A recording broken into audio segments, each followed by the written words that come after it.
One of the best aspects of having your own bus is, well, there's lots of storage area, and you get to travel with just about all your stuff. Another factor is depending on which converter or which bus you have, there's all kinds of built-in fun things, such as this barbecue grill that's hidden behind door number 2. However, you would think that this barbecue grill is great for all situations. Well, it is for about 90% of them. But if you ever come up on a situation where, that you've stopped and you have something frozen in the freezer and you want to cook it real quickly, well, I found a product that operates a little bit better and doesn't take that much space. So stay tuned, because when we come back, we're going to cook some frozen burgers on this right here, the George Foreman Evolve Grill System. And that starts right now on the Gadget Guru.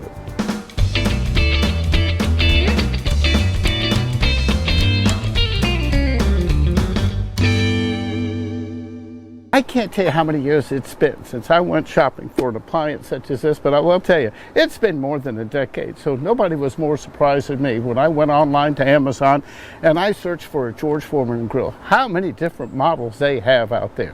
Well, here's what one we're going to be taking a look at today. This is the George Foreman Evolve Grill System. Now, one thing that makes this different from others is that this has a ceramic coated grilling surface. Now, these surfaces pop out for easy cleaning, and I'll tell you, they are easy to clean. I have used this before. This is not my first time using it. And it also has a mechanism here, let's see if I can do it from the back side, where you can adjust it so that way it's flat if you're doing something such as paninis, or you can adjust it down where it angles down. Because remember that old George Foreman thing, they want to beat the fat and have all the fat roll out here. Now, this one also came with some things that I'll probably never use, such as this muffin tin. But it does have a nice baking pan, which means that this small thing, especially when used on a motorhome, you get a lot of bang for the buck in terms of the space and the functionality that you get out of this. And it doesn't use that much space. Here, I'm going to put these things out of the way because they're not going to be used right now. Now, what we're going to do to get this thing started, I have a power outlet right over here. I'm just going to come around, plug this in. And don't worry, I'll fast forward to a lot of this. Now, when this comes on, I'm going to go and hit the power button.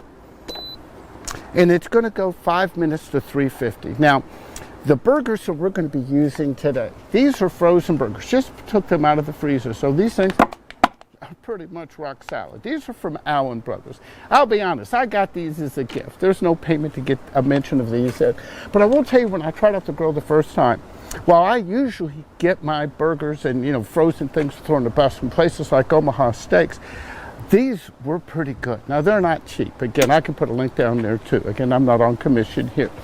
But one thing that I did notice that was different about the Allen Brothers than Omaha Steaks. The Omaha Steaks had it where you could open this up without the need of scissors. And this is not that easy. Here, I'll pull this around this side.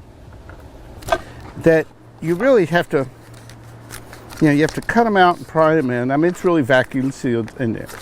We're just waiting for this thing to heat up. And the one thing I noticed that in the instructions here, and I made a note here. Let me make sure I'm giving you accurate information. Remember, always read the instruction manual. This thing was pretty easy. It's a no-brainer on this. That if you're doing fresh burgers that are 5 ounces, that this has a searing function on here. That when you go to searing, when it beeps, you put your food in. It will sear it for 90 seconds and then drop it down to 350 degrees. However, they said if you're doing frozen burgers, don't do that. You cook it for about 5 to 6 minutes. So we're going to go in and turn this up so it preheats up to 350. And right now we're about 4 minutes away or so from that. But then when we put on, we're going to see how this works. Okay, so I'm going to go in and get these burgers out of here. I'll try not to make too much of a mess. A lot of people think I just focus on technology. I guess that some people might have forgotten that I published a book not too long ago. The Gadget Guru's Guide to the Kitchen by Warner Books, also on the Today Show. I can't tell you how many cooking segments that I did on there. It's a bunch of them, but it makes sense since cooking is such a part of motorhome life. Let's throw some appliance products into the mix because, if it works and if it's priced well, it's something good to have on your motorhome. See, I'm cutting open these frozen steaks here, and yes, I did wash my hands before I got started. I'm real big about food safety here. Okay, we're going to try to peel this off, and you notice, again, I give Omaha Steaks the edge over packaging. But for the meat flavor, I was really impressed with the Allen Brothers product. Okay, while we're waiting, let me get rid of the garbage. Okay, I'm back. Let's go and see how much time we have remaining. We're 2 minutes remaining till this gets to 350. Again, when this starts, I'm going to set the timer for around 6 minutes, because when we get finished with the burgers, I'm going to melt some cheese on top of that. That takes a little bit of work, but I tried this before and it works pretty well. We're 1 minute away. I'll just fast forward through this. Okay, that beat means that it's ready to go to 350. So what we're going to do, let me get the tongs over here. Remember, it is that surface, that ceramic. You shouldn't be using metal objects on this. Now, I'll move the mic over here. Hear that? That's just like what George Foreman said. That's like a ritual when it comes to cooking burgers. Now, again, I'm going to move this out of the way. We have the drip tray right down here. And I'm going to set the timer. You just toggle the switch over here. I'll go to timer. I'm going to put it on 6 minutes. I'm going to step out of the shot. Let's do some fast forwarding here. You know, I should have brought a boxing glove. I could have been like George Foreman. See this fat dripping out here? Knock out the fat. Nobody would ever think that I'm a big guy like George Foreman. But I gotta tell you, you gotta admit, he's done pretty well with his products over the decades. Okay, it's been 6 minutes and the timer just went off. So here's what we're gonna do. We're gonna open this up. Remember, this is Cool Touch right here. Let's see how these look. Now, here's the big test right here. Oops, let's slide that up. We don't want to make a greasy mess here. Let's just go in and cut into the middle of these and let's see how they did. You know, it looks pretty good. Now, and I'd say, you know, if you like it, I guess it's kind of on the rare to medium rare side, 6 minutes. Remember, these are larger burgers than normal. I believe these are 6 to 7 ounce burgers, where the instructions were showing, I believe it was 5 minutes for a 5 ounce burger. Here's what I'm going to do here. I like to put melted cheese on top of mine. Now, because it heats from both the top and the bottom, what I'm going to do here is just hold this down here. Now, even if I get a little cheese residue on the top here, it won't be a big deal, because these things really are easy to clean, and we'll go through that in just a minute. The power stays on here until you turn it off. So when you get finished cooking, the two things you need to do: first, turn the power on, and then second, go on and unplug it from the power source. And let's take a peek in here. Yeah, it's starting to melt. You can see I got a little cheese there on the top. It'd be nice if they, you know, put a little toothpick or something here to kind of branch it up to let you brown on the top. I figured this is just an easy way to melt cheese. Who doesn't like melted cheese on a cheeseburger? Okay, that's looking pretty good here. I'm going to let it just cook just a few more seconds here. And then I'll go in and tell you what we do next.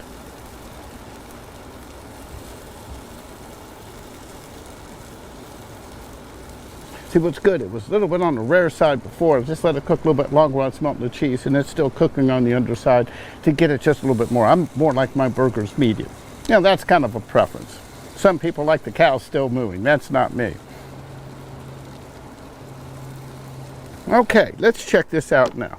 Okay, this is melted, so here, let me go with the plate. You know, I'm going to go do something, because since we use that as a prep plate, I don't want to use that to put the finished food source on. So I'm going to go get a new plate. Okay, I got another dinner plate. Remember, you should always use non-stick cooking, since this is a non-stick surface on here. We'll do this, put this out, and I got to tell you, it works. Might not be the prettiest burger, that's because I let it touch here. But this thing was easy to use. It's compact. You know, for motorhome usage, it's pretty good. As discussed, press the power button up. Come around and unplug it. Allow it to cool before attempting to clean. However, it does come with this little nifty device where you can scrape off the residue on the grill. That'll just make cleaning easier later. So look at that. See? That's what you call a non-stick surface. And you see, you know, again, this is no effort here. So what you do, you let it to cool. And now, as I showed you earlier, these plates do pop off. You can clean them with, you know, a sponge, soap and water. They can be immersed. There's no heating elements when you remove it. Of course, you don't put the device in the dishwasher. It's just these plates here. I'm not going to do it now because it's hot. The other thing, they are dishwasher safe. There is a warning in the in the instruction book said if you do, the metal surface on the side, make sure you dry it well so it doesn't spot through oxidization or something like that. But other than that, I have to tell you, for motor home usage, even for home usage, you know, it's kind of nice. You have something in the freezer. While you might have a top tier barbecue grill out there, you know, this might be a better choice. And again, it's compact space. Now, I'll put information down below if you want links on how to buy it. I'm not a paid spokesman for Foreman or Allen Brothers or any products that are mentioned here. Now remember, if you want to keep posted of my new posts, the easiest thing to do, just like us on Facebook. Don't forget to subscribe to us right here on YouTube. You can follow us on Twitter, and we're also on Instagram. That's kind of new for us, so stop by and say hello. If you like this video, you're probably going to like this one. And if you like that video, you're going to like this one too. That's it for now. I'm the Gadget Guru, Andy Parr.